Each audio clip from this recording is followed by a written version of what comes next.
오늘 새로 오신 분들도 계신데 지난주 저희는 예배를 이게 시리즈로 이렇게 연결해서 듣거든요. 그래서 지난주에 했던 내용을 잠시 같이 얘기를 하고 우리가 예배를 시작하겠습니다. 혹시 뉴스에 정인이 사건이라고 들어보셨나요? 정인이 사건이라고 되게 안타까운 사건이 있잖아요. 16개월 된 여자아이가 엄청난 학대를 받아서 췌장이 끊어지고, 또 지난주 설교를 제가 할 때까지만 해도 제가 잘 몰랐는데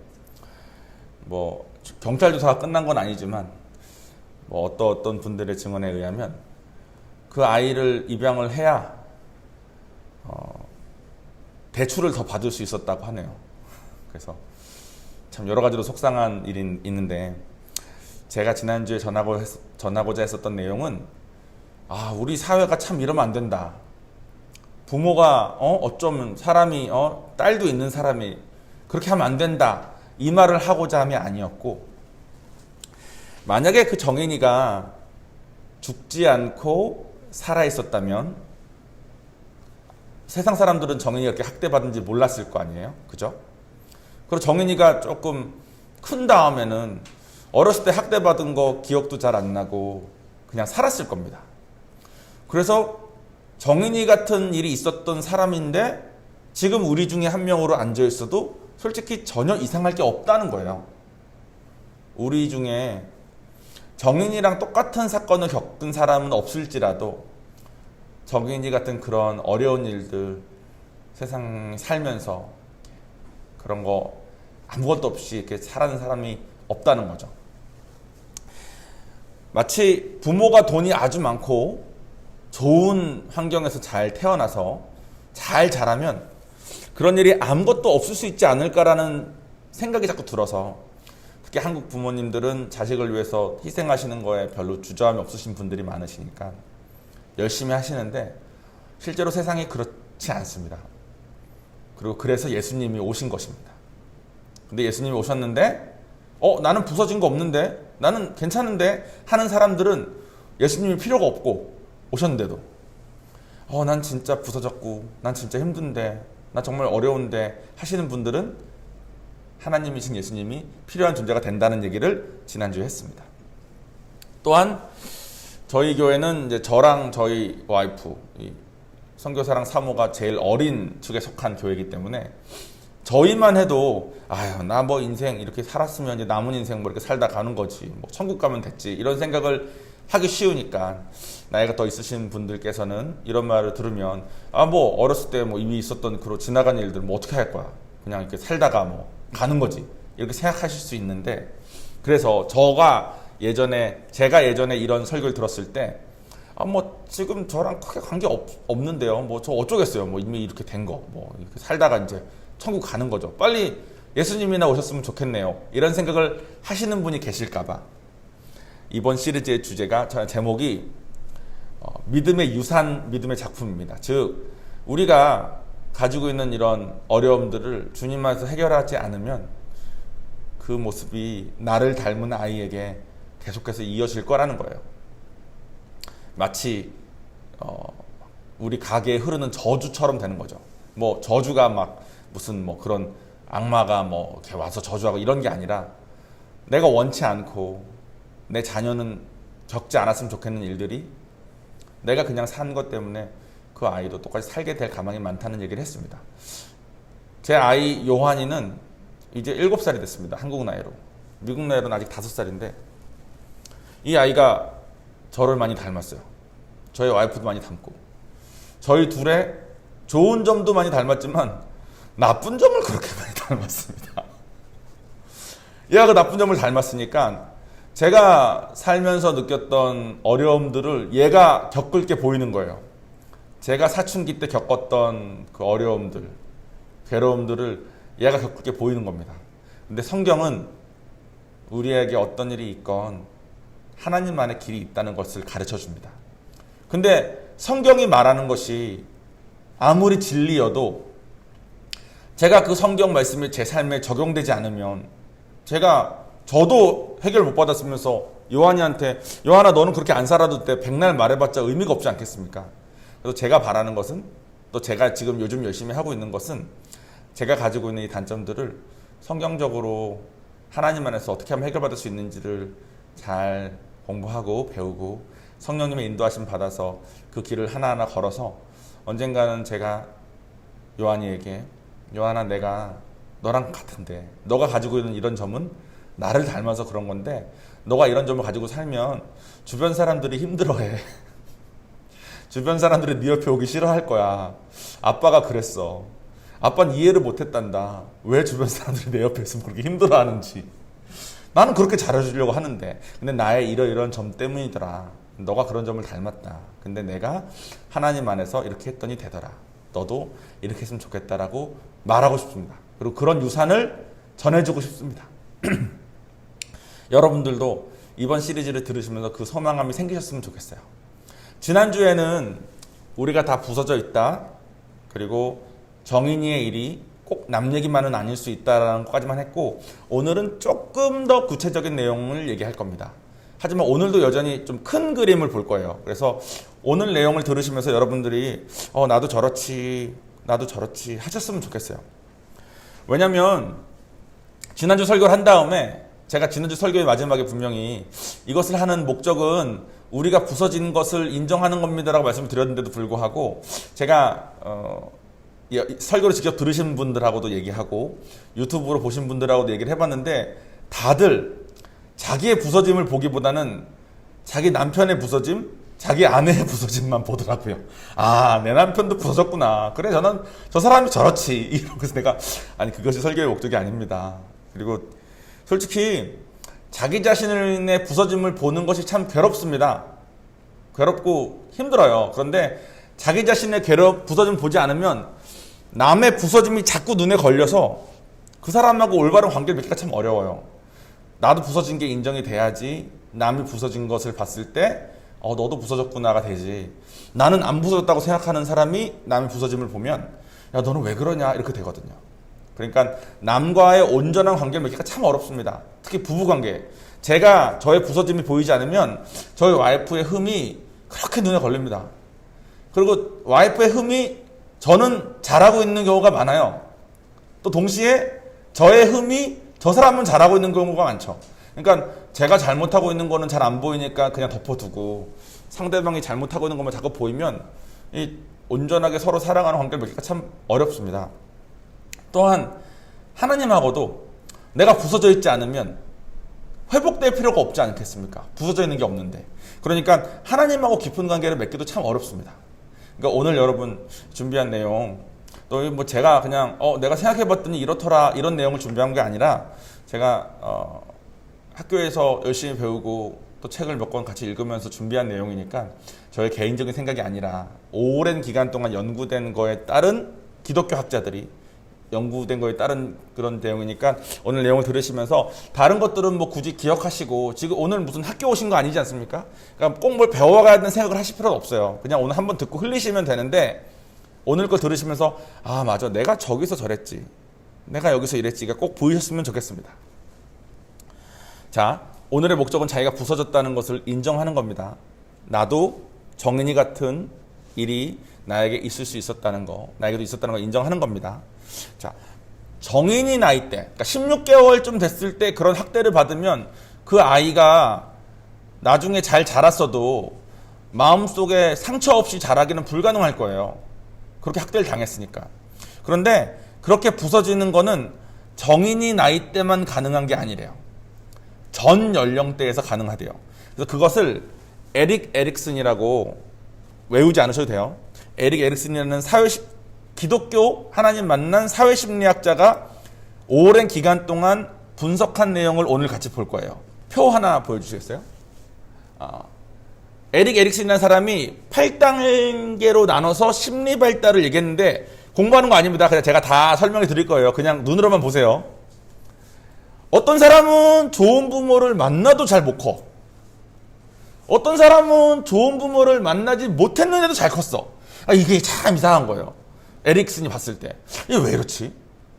어떤 부모를 잘 만나면 잘 커야 되는데 이 사람은 부모를 저렇게 잘 만나도 이렇게 못 살아고 이 사람은 부모를 이렇게 못 만나도 잘 되고 이거 뭐지? 그래서 이 사람이 그것에 대해서 공부를 하기 시작했답니다. 이 사람의 결과가 세 가지 요소에 의해서 결정이 된대요. 유전, 부모가 주는, 제가 아까 말씀드렸죠. 제가 가지고 있는 제 IQ, 제 성격뿐만 아니라 제가 삶을 사는 성향까지도 요한이가 많이 닮았습니다. 제가 지도하는 거 좋아하는 사람이거든요.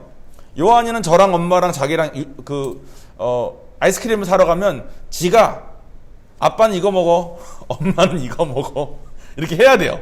우리가 야, 왜 우리가 네가 시키는 대로 먹어야 돼? 그러면 섭섭해.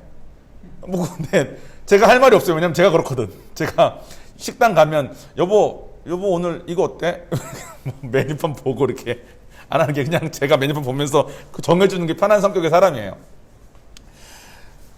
그런 유전 혹은 교육, 여기서 말하는 교육은 학교에서 공부 잘한 걸 말하는 게 아니라 삶을 살 때 이럴 땐 어떻게 해야 되고 저럴 땐 어떻게 해야 되는 건지, 감정은 어떻게 표현해야 되는 건지, 내가 화가 났을 때 어떻게 해야 되는 건지, 이런 것들을 다 배워야 된다는 겁니다. 근데 어떤 사람은 잘 배우고 어떤 사람은 못 배운다는 거죠. 그럼 마지막으로 환경이랍니다.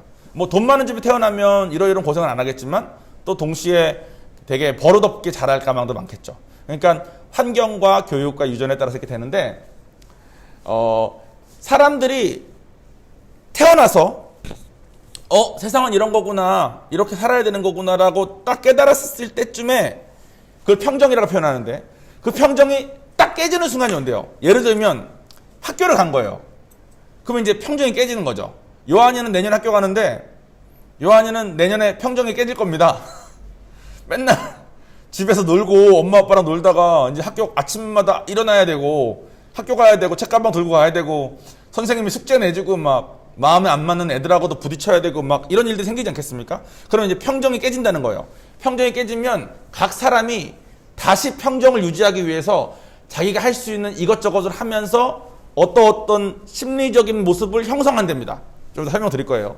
그러니까 결혼하면 평정이 깨집니다. 자유롭게 살다가 갑자기 책임질 사람이 생긴 거죠. 자식을 낳으면 평정이 깨집니다. 얘가 2시간마다 일어나. 막 미쳐버리는 거죠. 8시간 잠을 못 자는 거예요. 이런 식으로 평정이 깨지면 각 사람들이 평정을 유지하기 위해서 자기가 할 수 있는 바를 하면서 심리가 형성이 된다는 거예요. 그리고 8단계로 했는데 수십 년 동안 통계를 내봤더니 이 단계들을 건너뛰고 거치지 않는 사람이 한 명도 없더래. 그 말은 뭐냐면 제가 지금 보여드릴 이 8가지 단계, 에릭 에릭슨이라는 사람이 한 이 단계에 따르면 여러분들 중에 아마도 단 한 명도 여기서 말하는 거랑 다른 사람은 없을 거라는 거예요. 그러니까 제가 지루하지 않게 연습 몇 번 해서 했거든요. 그러니까 지루하지 않게 잘 설명을 해볼 테니까 힘들어하지 마시고, 이걸 듣는 목적은 배우는 거 아니에요. 몇 단계가 뭐지 외우실 필요 없어요. 그냥 보시면서 내가 저런데 이게 하나라도 있으면 그 다음에 오늘 본문을 들었을 때 이렇구나가 될 수 있는 거예요. 자, 두 번째 표 볼게요. 그래서 8단계가 이렇게 나뉩니다. 1단계는 태어나자마자부터 2살까지, 그러니까 출생 초기를 말하는 거고, 여기서 2살은 꼭 2살이 아니라 평균적으로 저렇다는 거지. 어떤 사람은 평정이 1살 때 깨져서 1살 때 심리가 딱 생겨지는 사람이 있고, 다 다르다는 거예요. 근데 대충 1단계는 2살까지, 2단계는 2살에서 4살까지, 3단계는 4살에서 6살까지, 4단계는 6살에서 12살까지, 5단계는 이때, 6단계, 이제 나이가 보이시죠? 8단계는 60세 이후. 그래서 가르친 거 보면 이제 1단계는 태어나자마자고, 2단계는 대충 말하고, 이렇게 의사소통이 시작하고 서로 이렇게 교류가 시작할 때쯤에 평정이 깨지는 거예요.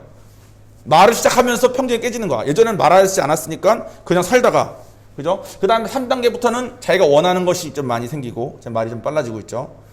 설명하기가 너무 많아지는 생각이 들어서. 자, 초등학교 가면 평정이 깨집니다. 중고등학교 가면 또 평정이 깨져요. 경쟁이 엄청 심해지니까. 6단계 돼서 이제 직업도 갖고 가정도 가지면 또 평정이 또 깨지는 거예요. 지금 자기가 나이가 언제니까 어디쯤. 근데 저희 교회는 나이가 다 많으시기 때문에 여기 계신 모든 분이 7단계 아니면 8단계이시겠습니다. 자, 그럼 다음 슬라이드 볼게요. 1단계에서 출생 초기에 잘 살면 이분들이 내 부모구나. 이분들은 나 배고프다 하면 잘해주는구나. 이게 되면 세상에 대한 믿음이 생긴답니다. 세상은 이런 곳이구나 해서 이게 믿어진대요. 어떻게 생각하면 너무 당연한 말인데, 나중에 제가 이제 반대, 이건 긍정적으로 잘 큰 사람의 경우에요. 부정적인 걸 보시기 시작하시면 아마 여러분 와닿기 시작할 거예요. 1단계는 믿음생이고 2단계 때는 의사소통이 생기면서 이때 잘 크면, 이때 유전, 교육, 환경이 잘 되면 자율적인 애가 된답니다. 자율적으로 원하는 대로 이렇게 말하고 편하게 하는 애가 되고, 3단계 원하는 것이 됐을 때 부모가 잘 키워줘서 이거는 되고 이건 안 되는 거고 이거를 울타리를 잘 해주면 아 이거 밖은 안 되는 거구나, 이거 안에서 내 맘대로 되는 거구나 하면서 자율성이 길러진대요. 그러면 그리고 4단계에서 초등학교 가서 잘하면 성실함을 배운답니다. 그래서 5단계에 중고등학교 때 내가 누구인지 내가 왜 사는지에 대한 정체성을 나름 잘 갖게 되고, 좀 지겨워지죠. 6단계 때 앞에 5개 잘한 사람은 6단계 때 직업도 가족도 친밀한 관계를 하고 산대요. 그 다음에 7단계 때 6단계까지 잘한 사람은 되게 생산적인 삶을 살고, 이 사람이 살면 살수록 이 사람으로 인해서 많은 열매들이 맺어지는 거예요. 이 사람의 삶에 좋은 일들이 일어나고 주변에 좋은 일이 일어나고, 마지막에 8단계 때 나이가 이렇게 먹었는데 성실함을 유지하게 된답니다. 자기 가치 때문에. 그런데 이제 볼 표가 오늘의 목적이에요. 1단계 때 정인이 같은 일이 일어난 사람은 그 누구도 믿지 못하는 삶을 평생 살게 된답니다. 태어났을 때 엄마가 자기를 돌보지 못한 거죠. 그러면 그런 게 생긴대요. 그리고 한번 1단계 때 불신이 되면 2단계 때 자율이 생길 확률이 현저히 적어들고, 한번 불신이 되면, 한번 부정적인 걸로 딱 꺾이면 그 다음부터는 자연스럽게 2단계쯤 나이가 되면 의심하는 사람이 되고, 자연스럽게 3단계 됐을 땐 죄책감을 느끼는 사람이 된답니다. 죄책감을 왜 느끼냐면 뭐만 하면 혼나는 거야. 4살부터 6살 때 뭐만 하면 혼나는 애들 있죠. 그러니까 부모가 그 울타리를 못 만들어준 겁니다. 그러면 자기 자꾸 혼만 나니까 죄책감이 자꾸 드는 거예요. 그러면 초등학교 갔을 때부터 자연스럽게 성실한 애가 되기보다는 열등감이 많은 애가 되기 쉽답니다. 그러니까 어느 단계에서건 한 번 부정적인 걸로 딱 꺾이면 나머지 삶은 그 뒤에 부정적인 걸로 쭉 가서 살 확률이 엄청 높대요. 여러분, 아무도 못 믿는 사람들 만나본 적 있지 않습니까? 의심 많은 사람도 만나본 적 있고, 그 사람들은 저 때 형성이 잘 안 된 거예요. 저 때 그 평정이 깨졌는데 복구가 잘 안 된 거야. 그러면 남은 평생을 그렇게 살게 된답니다. 열등감 가지고 평생 사는 사람들도 엄청 많고, 제가 좀 더 얘기하겠지만 제가 항상 그러지 않았습니까? 저 예수 안 만났으면 지금 고시원에서 고립된 채 라면 먹고 있었을 거라고. 제가 6단계 고립으로 가던 중에 하나님 만난 거예요. 여러분들은 저기에 있는 긍정적인 면을 쭉 보시고 부정적인 면을 쭉 보셨을 때 여러분의 삶에 어떤 것들이 있습니까? 그걸 한번 생각을 조금 해보시면 좋아요. 이건 이제 계속 열어놓을 거거든요. 제가 전도 많이 했어요. 저 진짜 중학생, 제일 어린 애 중학생, 초등학생은 못했고요. 중학생부터 70대 후반 노인까지는 해봤습니다. 그럼 여기 계신 분들은 다 포함되는 거죠. 근데 만약에 3단계까지는 믿음도 가지고 살고 자율성도 생기고 살고 주도적인 것도 생기고 살다가 4단계 때 무슨 일이 있어서 학교에서 뭐 왕따를 당했건 학교에서 무슨 일이 있건 해가지고 4단계부터 열등감이 된 상태로 살다가 한 6단계 때 만나면 애가 믿음도 믿기도 하고 자율성도 좀 있고 주도적이기도 한데 애가 열등감도 있고 좀 혼란스러워하면서 사람들 만나는 것보다 고립되는 걸 좋아하는 애를 만났을 때 전도하는 거랑 3단계부터 한 8단계까지 와서 열등감도 있고 혼돈스럽고 고립도 됐는데 침체도 되어 있고 자포자기 하신 상태로 삶을 사시는 분을 만나서 전도하는 거랑 완전 달라요. 그러니까 이게 부정적으로 언제 꺾였는지도 중요하지만 꺾인 뒤에 얼만큼 오래 살았는지도 너무 중요해. 그러면 그렇게 된 만큼 그 사람의 자화상이 너무 이렇게 망가져 있기 때문에 전도할 때 하나님 안에서 가능해요. 그러면 안 믿어. 필요성도 못 느껴. 그냥 그렇게 살아요.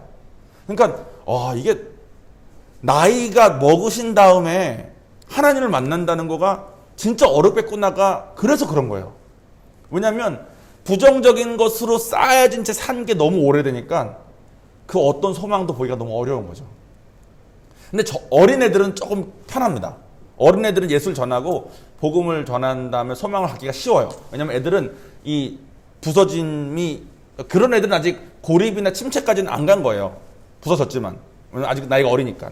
그러니까 여러분들이 지금 나이에 내가 어떤 긍정적인 것까지는 가다가 어디서부터 부정적인 게 돼서 어떤 것들을 가지고 살고 있는지를 보시고, 그 부정적인 것들이 지금 여러분들의 심리적인 상태와 마음의 상태와 성격과 세상을 대한 태도를 이미 많이 형성했을 겁니다. 근데 우리는 돈 잘 벌면 괜찮다고 생각해요. 또 세상에서 성공하면 괜찮다고 생각해. 실제로는 이런데. 그러니까 돈 진짜 많이 벌고 세상 성공했는데 6단계 때 고립된 채 사는 사람들 되게 많은 거 아십니까? 그러니까 고립된 채 살면 내 안에서 곪고 썩고, 우리는 창조되기를 긍정적인 방향을 하나하나 세워갈 때 행복하게 창조가 됐는데, 돈 잘 벌고 성공했으니까 난 괜찮다고 생각하고 남들보다 괜찮다고 생각을 하는데, 실제로는 마음속에 혼돈됨과 고립과 막 침체되고 이런 것들이 막 얽히고 설키고 막 하는 거예요. 그러니까 일탈적인 모습들이 나올 수밖에 없고, 돈 정말 잘 벌었고 성공했는데 불면증 약 먹지 않을 수 없고 신경쇠약 약 먹지 않을 수 없는 삶을 살 수밖에 없는 겁니다. 그리고 이런 것들이 쌓여서 자녀에게 고스란히 전해지는 겁니다. 자녀도 그 문제를 가지고 있는데, 그 문제를 고립된 채 해결하고 있는 모습을 자녀가 보고 자라면 자녀도 나중에 커서 고립된 채 그것을 해결하려고, 혹은 침체된 채 그냥 그렇게 살려고, 아니 뭐 이렇게 어쩔 수 없지 세상, 뭐 그냥 그 사는 거지, 이런 마음으로 그냥 보고 자란 대로 이렇게 살게 된다는 거예요. 이근후라고 정신과 박사가 있는데, 이 사람이 요양원을 연구했답니다. 요양원에 계신 나이 많으신 분들, 그분들을 연구하면 99.9%가 자기 인생을 후회한대요. 근데 후회하는 이유가 자기가 생각했던 거랑 자기의 실제 삶이 너무 달라서, 아 이랬으면 안 이랬을 텐데, 저랬으면 안 이랬을 텐데, 이 생각으로 가득한 채 살 수밖에 없게 된답니다. 저는 부모님이 저를 되게 잘 키우셨어요. 그래서 제가 이걸 배운 다음에 제가 1, 2, 3단계까지는 문제가 없이 컸다는 걸 알 수 있었습니다. 저는 잘 믿어요. 저는 하나님 믿을 때도 되게 편했어. 전 되게 자율적이고 제가 주도적으로 하는데 별로 거스름이 없습니다. 그래서 뭘 실수하는 거에 대해서도 별로 이렇게 괴롭지 않아요. 죄책감이 별로 없으니까. 죄책감이 많은 사람은 실수하는 걸 엄청나게 두려워합니다. 또 내가 잘못했구나 이렇게 되니까. 저는 그게 별로 없어요. 그래서 저는 뭐 실수, 뭐 사람 다 실수하는 거지 하면서 갈 수 있는 성격이더라고. 그러니까 저는 믿음과 자율과 주도가 부모님 덕분에 잘 키워졌는데, 초등학교 때 근면함이 세워지지 못했습니다. 성실함이. 제 생각에는 이거는 이제 부모님의 교육의 문제가 아니라 제가 택한 환경의 문제였던 것 같아요. 제가 공부하지 않아도 성적이 잘 나오는 편이었어요. 그러니까 농구하고 놀았습니다. 초등학교 때부터 막 농구 선수가 되겠다면서 막 맨날 놀았어요. 근데 놀면 성적이 나옵니까? 안 나오죠. 그러니까 그때부터는 이제 공부 잘하는 애가 있고 공부 못하는 애가 있게 되니까 자꾸 이제 열등감이 생기기 시작하더라고. 근데 그때 꺾인 다음부터는 제가 그 저쪽 부정적인 것들이 쭉 세워져. 그러니까 앞에 믿음과 자율과 주도가 세워진 다음에 근면이 세워지지 못하고 열등감이 세워지기 시작한 다음부터는 나의 정체성을 올바로 확립하는 게 되게 어려워지는 거예요. 그러니까 내가 난 도대체 왜 태어나서 왜 살지? 저는 생일이 안 좋았어요. 태어난 거가 별로 좋지 않았기 때문에. 그러니까 부모님이 이렇게 사랑해 주셔도 내가 스스로 내가 택한 내 삶을 부정적으로 튼 다음부터는 그냥 다 싫은 거예요.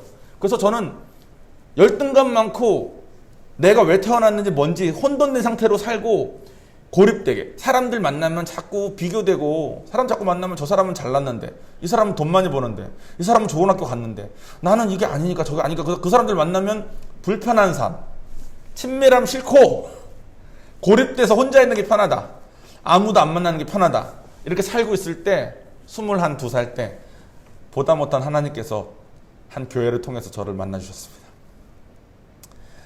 만나면 짠 하고 다 긍정적으로 바뀌냐? 아니에요. 제가 그동안 살아온 기간이 있으니까 잘 세워졌던 믿음과 자유가 주도는 제가 괜찮은데, 근면함, 너의 정체성, 사람들과 친밀함, 이런 거는 너무 어려운 거예요. 하나님 안에서 회복되는 거가 짠 되는 게 아니더라고. 하나님이 너가 이렇게 해봐봐. 성경 통해서 사람들에게 이렇게 용서해봐봐. 이렇게 사랑해봐봐. 이렇게 전도해봐봐. 말해도 막 어려운 거야. 나한테 그게 너무 안 되어 있으니까. 그러니까 저는 4단계부터 6단계까지 이 세 가지 단계가 잘못된 것 때문에 지금도 너무 어려워요. 그런데 7단계인 현재 제 삶에 침체보다는 생산적으로 제가 틀어졌다는 것도 제가 압니다. 제가 6단계까지 아무 문제 없이 잘 산 사람이어가지고 생산적으로 살고 있으면 엄청난 삶을 살고 있을지 모르겠지만 저는 그런 사람이 아니에요. 저는 망가진 사람이에요. 그래서 지금 원래 저였으면 완전 침체돼서 사람 아무도 안 만나고 그냥 살았을 사람이에요. 저는 아마 방구석에서 안 나왔거나 가족도 만나는 게 불편해서 고시원 들어가서 라면 끓여 먹으면서 이렇게 살다가 죽는 거지 이런 생각으로 살았을 거예요. 그게 침체된 삶이죠. 근데 하나님 덕분에 생산으로 돌아선 것 같습니다. 여러분들은 어떻습니까? 제가 이 정도 예를 계속 들었으면 한 번씩은 이렇게 생각을 해보셨을 거예요. 나는 저때 저랬나 보다. 이때 이랬나 보다. 이런 것들이 조금씩 생각이 됐을 겁니다. 그러면 여러분 중에 부서짐이 없는 사람은 아마 없을 거예요. 아주 잘 자란 사람이 6단계까지는 잘 살았을 수도 있어요. 근데 이제 7단계부터는 내가 아무리 잘하는 거나 상관없이 내 자식 때문에 혹은 내 주변의 환경 때문에 영향을 받기 시작할 때입니다. 우리 중에 세상 살면서 아무 문제 없었던 사람이 한 명이라도 있겠습니까? 없는 거죠. 즉 우리 중에 예수가 필요하지 않은 사람이 아무도 없는 겁니다. 그런데 문제가 내가 옆에 있는 남보단 나은 것 같아. 저 사람은 저렇게나 망가졌는데 저 사람 보니까 나는 좀 마음이 좀 괜찮은 것 같아. 그게 문제예요. 그게 예수님 오셨을 때 바리새인들이 한 행동입니다. 저기 있는 세리는, 저기 있는 창녀들은 저렇게 망가져 있는데 나는 그래도 주님, 내가 이렇게 기도도 하고요, 예배도 드리고 내가 율법도 열심히 지키고 있습니다. 근데 예수님께서 그러신 거죠. 그런 너 같은 의인을 위해서 온 게 아니라 저런 죄인을 위해서 왔다고. 실제로는 바리새인도 망가진 사람인데 내가 저 사람들도 나으니까 상대적으로 나는 살만하지. 저런 사람도 있는데 하나님, 저 사람보단 내가 낫죠.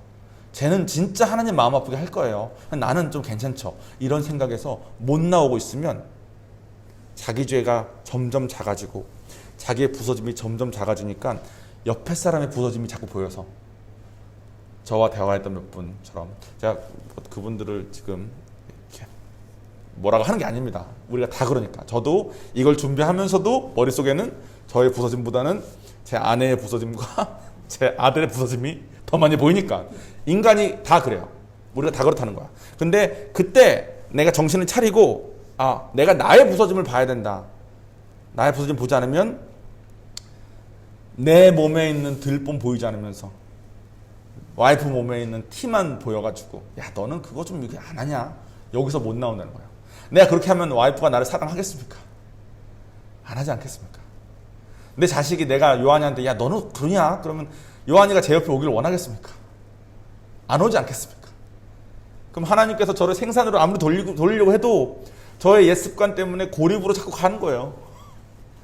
근데 그러지 않아도 된다는 거가 오늘의 본문 말씀입니다. 본문 말씀은 성경 오늘 주보에 있습니다. 성경에서는 우리의 그런 삶에 대해서 이렇게 말합니다. 시편 27편 7절에서 14절까지 말씀입니다. 여호와시여, 내가 부르짖는 소리를 들으시고 나를 긍휼히 여기셔서 내게 응답하소서. 너희는 내 얼굴을 찾아라 하실 때 내 마음이 주님께 대답하기를 여호와시여, 제가 주님 얼굴을 찾겠습니다 하였습니다. 주님의 얼굴을 내게서 감추지 마시고 주님의 종을 진노 가운데서 내치지 마소서. 주님은 내 도움이 되셨습니다. 나의 구원의 하나님이시여, 나를 떠나지 마시고 나를 버리지 마소서. 내 부모는 나를 버릴지라도 여호와는 나를 받아주실 것이다. 여호와시여 주님의 길을 나에게 가르쳐 주시고 내 원수로 인하여 나를 평탄한 길로 인도하소서. 나를 내 원수의 뜻에 맡겨두지 마소서. 이는 거짓 증인들과 악을 토하는 자가 나를 대적하기 때문입니다. 참으로 나는 산자의 땅에서 여호와의 선하심을 볼 것을 믿습니다. 너는 여호와를 바라라. 내 마음을 강하고 담대히 하여 여호와를 바라라. 아멘. 제가 얼마 전에 했던 그 설교 중에 찬양이라는 설교가 있지 않았습니까? 이것도 다윗이 하나님께 올린 찬양입니다. 찬양은 가사 있는 노래를 부르는 것이 아니라 하나님은 나에게 이런 분이심을 선포하는 것을 열거하는 겁니다. 이 시편 27편은 아마도 다윗이 사울 왕으로부터 공격받고 생명의 위협을 느껴서 막 피신해서 막 숨어 있을 때 광야에서 하나님을 찬양한 것이라고 추측되고 있습니다. 근데 이거는 확실하게 할 수는 없대요. 근데 그것이 추측되는 이유는 내 부모는 나를 버릴지라도 했는데 사울 딸이 미갈이라고 있는데 미갈과 다윗이 결혼해서 사울이 장인이었대요. 장인 어른이 자기를 이제 죽이러 왔으니까 이런 표현을 하지 않았을까라고 생각을 합니다. 근데 다윗은 자기 장인 어른한테 쫓겨가지고 목숨을 잃을 것 같고 적들이 나를 죽일 것 같고 이런 두려움만 있었던 것이 아니라 나중에는 막 자기 아들이 막 자기를 죽이려고 반란 일으켜가지고 해서 피신간 적도 있고 뭐 각종 적들로부터 막 각종 상황을 막 얼마나 겪었는지 모릅니다. 하나님으로부터도 막 예전에 들었던 설교처럼 그 우레아 장군의 아내를 범했다가 하나님으로도 버림받을 뻔도 하고 막 다윗이 엄청나게 많은 일들이 있어요. 그리고 그런 일들이 있을 때 다윗은 하나님의 얼굴을 바랐습니다. 여러분, 하나님의 얼굴을 바란다는 게 무슨 뜻인지 아십니까? 우리는 보통 기도할 때 하나님의 손을 바라요. 능력의 손으로 나의 문제를 해결해 주십시오. 내가 이런 문제가 있습니다. 주님의 손으로 이걸 해결해 주십시오. 근데 다윗은 주님의 손을 바라지 않았습니다. 다윗은 주님의 얼굴을 바랐어요. 주님의 얼굴을 바란다는 것은 나의 이 상황을 해결하기보다는 지금 내 이 어려운 마음을 하나님 얼굴 보면 내가 좀 살 것 같을 텐데, 내가 주님 얼굴만 보면 내가 이 상황 안 변해도 내가 좀 죽을 것 같은 이 상황, 장인이 날 죽이려고 그러고 막 사람으로 배신당하고 막 이런 상황들이 있지만 이 상황들이 이렇게 있을지라도 내가 하나님만 보면 내 마음 편할 것 같은데, 이 마음으로 다윗은 한 거예요. 그것이 이렇게 부서진 우리에게 어떻게 살아야 되는지에 대한 성경에 쓰여진 답입니다. 우리는 부서짐을 들고 부서짐을 해결해 달라고 하는 것이 아니라 부서짐을 들고 하나님의 얼굴을 바라면서 가야 됩니다. 근데 이게 상식적으로는 말이 좀 안 돼요. 내가 이렇게 망가졌으면 이걸 도와줘야지 내가 살만하지. 근데 하나님께서 바라시는 건 이런 것 같아요. 요런 문제들이 있을 때 이 문제 때문에 죽을 것 같은 삶을 살아서 이 문제들이 매번 없어져서 다음에 또 그 정도 문제가 있을 때 또 죽을 것 같으면 또 구해주는 게 아니라, 우리가 요 정도 문제가 있을 때 하나님의 얼굴을 바라고 괜찮아져서 다음에 그 정도 문제가 왔을 때는 괜찮을 수 있는 사람으로 성장하기를 바라시는 것 같아요. 다윗은 그 비밀을 알았던 겁니다. 다윗은 나에게 있는 이 상황을 해결해 주세요라는 기도를 한 것이 아니라, 이런 상황이 있지만 내가 하나님을 바랄 테니 하나님이 나를 하나님의 방법으로 이끌어 달라고 기도한 것입니다. 그리고 우리도 그 기도를 드릴 때 여러분의 부서짐으로부터 나올 수 있습니다. 저는 그 8단계 때 성실한 사람들을 본 적은 거의 없어요. 8단계 때는 보통 7단계까지 이룬 그 열매들을 그냥 누리면서 그냥 있습니다. 그리고 대부분 이제 할 수 있는 게 별로 없으니까, 나이도 있으시고 이제 몸도 아프시고 그러니까. 근데 김광신 목사님이라고 저희 교회를 세우신 목사님의 스승, 저희 이 부산은혜교회 할아버지 뻘 되시는 분이시죠. 지금 제주도에 계십니다. 또 이제 코로나 좀 괜찮아지면 한번 보러 갈 건데, 그분 지금 80 중반인데 80 중반이신데 최근에 세우신 쿠바와 인도에 있는 신학교에 가고 싶은데 코로나 때문에 못 간다고 지금 막 안달나게 돼요. 뭐 성실하면, 그분 비행기 타실 때 비즈니스 안 탑니다. 이코노미 타요. 자리도 뭐 운 좋으면 좋은 데 타는 거지 그냥 구석 가운데 아무 데나 앉아서 그냥 가세요. 80 넘으신 분이 신장도 안 좋으신데 그래서 신장 이식도 받으셨는데 그분이 비행기 타실 때 저는 지금 40 먹고도 이제 곧 있으면 저도 이제 영주권 때문에 미국 잠깐 가야 되거든요. 비행기 13시간 타면 힘들겠지 이 생각을 저 벌써 하고 있는데 저희 어머니 지금 60 좀 넘으셨는데 아 비행기 이제 힘들어서 못하겠다 그러시다가 한 3년 4년 지난 다음엔 아 그때 힘들었던 걸 잊어버렸다 이제 갈 수 있겠다 이렇게 왔다 갔다 하고 계신데 이광 집사님 지금 그 성실함을 유지할 수 있는 이유가 뭘까? 처음에는 그냥 믿음이 좋아서 그런가 보다 이렇게 생각을 했어요. 근데 그분은 7단계에서 하나님 만나신 분입니다. 7단계까지 저것들이 막 어떻게 망가졌을지 모를 분인 거죠. 7단계 하나님 만나고 내가 생산하는 삶을 살아야겠다고 마음 먹으신 다음에 하나님의 얼굴을 바라보며 사셨더니 하나님께서 8단계 때 성실함을 유지할 수 있게 솔직히 성실하지 않을 유일한 이유는 해봤자 별게 없어서 안 하는 거 아니겠습니까? 나이가 드신 분들은 그게 너무 상식적으로 당연한 건데 그러지 않을 수 있게 되신다는 거예요. 저는 그 욕심을 좀 내고 있습니다. 지금 생산 열심히 해서 8단계가 됐을 때 사람들이 나 필요 없다 할지라도 나는 주를 위해서 드리고 싶은 게 많아서 막 계속 달리는 삶을 살고 싶어요. 여러분들도 그런 소망이 있었으면 좋겠습니다. 자, 정리하겠습니다. 오늘 뭐 하나님 안에서 그럼 어떻게 살아야 되냐? 내가 뭐 4단계 때 부서졌는데 그러면 내가 그때 어떻게 해야 되냐? 이런 구체적인 내용들은 앞으로 시리즈 통해서 계속 나올 겁니다. 그러니까 제가 큰 그림을 그린다 그랬죠. 오늘의 목적은 여러분이 내가 언제 어떻게 부서져서 어떻게 됐는지에 대해서 감을 잡는 거예요. 아, 내가 이때 이랬구나. 근데 그냥 덤덤하게 그냥 무덤덤하게 덮어두고 그냥 살았구나. 뭐 옛날에 일어난 일 어떻게 하겠어. 근데 하나님은 그러지 말라는 거예요. 그 일을 들고 부서졌음을 인정하고 하나님 앞에 엎드리고 얼굴을 구하라는 거예요. 그리고 그 일이 고쳐지지 않아도 내가 주의 얼굴 때문에 괜찮은 삶으로 가자는 거예요. 그리고 하나님께서 어떻게 하시는지 보자는 거죠. 내가 그런 삶을 살 때.